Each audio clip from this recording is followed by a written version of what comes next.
ব্যবহারিক প্রয়োগ ইন্টিগ্রেশনের পেজ নম্বর 281 পাতা ইন্টিগ্রেশন ক্ষেত্রফল উপর নির্দিষ্ট সমাকল 34 এর দাগের 1 এর অঙ্ক বর্ণনামূলক প্রশ্ন পেজ নম্বর 281 এর বাই করো। ক্ষেত্রফল নির্ণয় করতে বলেছে x অক্ষ এবং y সমান 16 x - 1 4 - x এইটা এই অধিবৃত্ত নিশ্চয়ই বুঝতে পেরেছো। x এর দেখো বর্গ আসছে, x এর বর্গ আর y এর একঘাত, x এর বর্গ এবং y এর যদি একঘাত থাকে তাহলে অধিবৃত্ত কনফার্ম আর x অক্ষ বটে। শুনো, যদি y স্কয়ার থাকে তাহলে আমরা জানি y স্কয়ার থাকলে এদিক থেকে কার্ভ হয়, মাইনাস থাকলে এদিক থেকে হয়, x স্কয়ার থাকলে উপর থেকে নিচে উঠে বা নিচ থেকে উপরে যায়। এটা তো বেসিক অধিবৃত্তের, নিশ্চয়ই আগের অঙ্কটা করেছি আমি, জাস্ট এই অঙ্কটা করছি। শোনো, এই অঙ্কটার উত্তর সবাই মিলবে, উত্তরটা কোনো ব্যাপার না।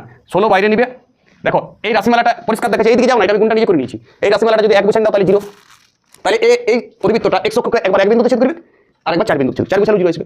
তাহলে ওর 1 থেকে 4 তো রেঞ্জ হবে, তুমি চুপচাপ বুঝতে পারছো, এবং এইটার ইন্টিগ্রেশন করে দিলে উত্তরটা মিলে যাবে। কিন্তু সমস্যা হচ্ছে ক্ষেত্রফল উপর নির্দিষ্ট সমাকল তুমি 1 নম্বরও পাবে না যদি তোমার ছবিটা প্রপার হয়।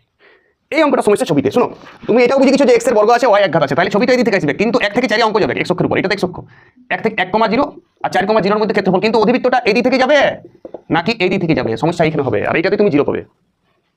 এবারে শুনো, 1 থেকে 4 এর মধ্যে তুমি যে কোনো একটা বিন্দু নিবে, 2 হতে পারে 3 হতে পারে, তাহলে আমি 2 বসাই দেখবো এখানে, বা 3 বসাই দেখবো। যদি 2 বসালে ধনাত্মক হয় অর্থাৎ y এর মানটা গ্রেটার দেন 0 আসে, তাহলে একদম উপর দিয়ে গেছে ক্ষেত্রফল। দেখো এখানে 2 বসাই, দেখো এটা 1 আর এটা 2, মানে 16 দুগুণে 32 প্লাস 32 হলে একদম ক্ষেত্রফল উপর দিকে গেছে কনফার্ম। তাহলে নিচের দিকে ভাবনাটা গেল, যদি মাইনাস চলে আসতো 2 বিন্দুতে x সমান, তাহলে ক্ষেত্রফলটা নিচের দিকে তৈরি হতো, এইটাতেই তুমি নাম্বারটা পাবে, এইটাতেই নাম্বারটা আসছে 2। এই ইন্টিগ্রেশনে তো আবার তারপরে তুমি তো ইন্টিগ্রেশনটা ঠিক করেছো, তাহলে তুমি 4 পাবে। আর যদি এই ছবিটি তোমার ভুল গেছে আর ইন্টিগ্রেশনে তো উত্তর সবার মিলবে, তাও তুমি 0 পাবে।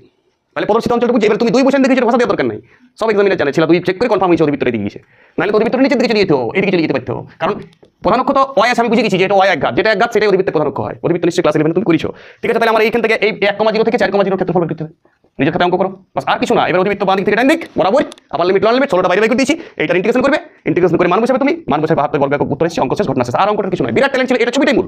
এই অঙ্কটা তো সাজানো আছে সব কিছু, বিন্দু তোমাকে দিয়ে দিয়েছে, বিন্দু তো ভাষা বিন্দু, তুমি গুণ করেছি আমি, এখানে গুণ করলে ইন্টিগ্রেশনটা ফ্যাসিলিটি পাবে। এই ফর্মে তুমি ইন্টিগ্রেশন করতে কষ্ট হবে, গুণ করে পরে ইন্টিগ্রেশন করবে, তারপরে ইন্টিগ্রেশন নির্দিষ্ট সমাকলের একটা বাচ্চার অঙ্ক আমি আর ইন্টিগ্রেশন করব না, উত্তর 72 হিসেবে তুমি মিলিয়ে নেবে। এটা 32 দাগে দেখো 2 একটা d2 আছে, দেখো তুমি 32 এর 2 নম্বর অঙ্কটা d2 তুমি নিজে করো, এটা SW নিজে মিলবে কনফার্ম হবে। আর যদি ক্ষেত্রফলটা নিচে দেখতে মনে হয়, এটা দেখো, এটা কিন্তু ক্ষেত্রফলটা প্লাস আসবে ধনাত্মক, যদি এটা আসতো তাহলে মাইনাস আসতো যদি নিচের দিকে হতো।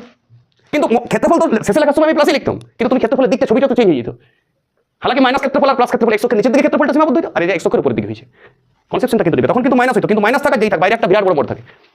কিন্তু হ্যাঁ, যদি অনেকগুলো রাশি যেমন cos x এর আমি অঙ্ক দেখাচ্ছি তোমাকে, 0 থেকে পাই 2 পাই, সেই অঙ্কটা দেখো মাইনাসটা বিয়োগ হয়েছিল, লিমিটটা চেঞ্জ করতে হলো আবার লোয়ার লিমিট, তখন ডান দিক থেকে বাঁ দিকে লিমিট বুঝবে, মাথায় ধ্যান দেবে এইসব জিনিস, ছোটখাটো জিনিস ধ্যান দেবে। ক্ষেত্রফলে তোমার কোনো অঙ্ক আটকে না, বাঁ দিক থেকে ডান দিকে তুমি যে কোনো অঙ্ক বসাবে আর প্রপার ছবি করবে, ছবি দুটো ছবি হচ্ছে দুটোই আলাদা ক্ষেত্রফল করবে, কখনো 2 গুণ 3 গুণ করে ছোট করলে না জিনিসটাকে, ছোট করলেই কনসেপ্ট কমে যায়, তখন ছবিটা তোমার ছবিটা আর ছবিটাই তোমার মূল। এই অঙ্কের ছবিটাই সব কিছু, ছবিটাই হচ্ছে বাড়ি, আর এটা শুধু মূর্তির কোনো কাজ নাই, বাড়ি পূজা হয়, মূর্তিটা আমরা উৎসবের জন্য করি, ধর্মের জন্য মূল বাড়িটা থাকে, ছবিটাই ক্ষেত্রফলের মূল জিনিস। ওকে, ভালো থাকো সবাই।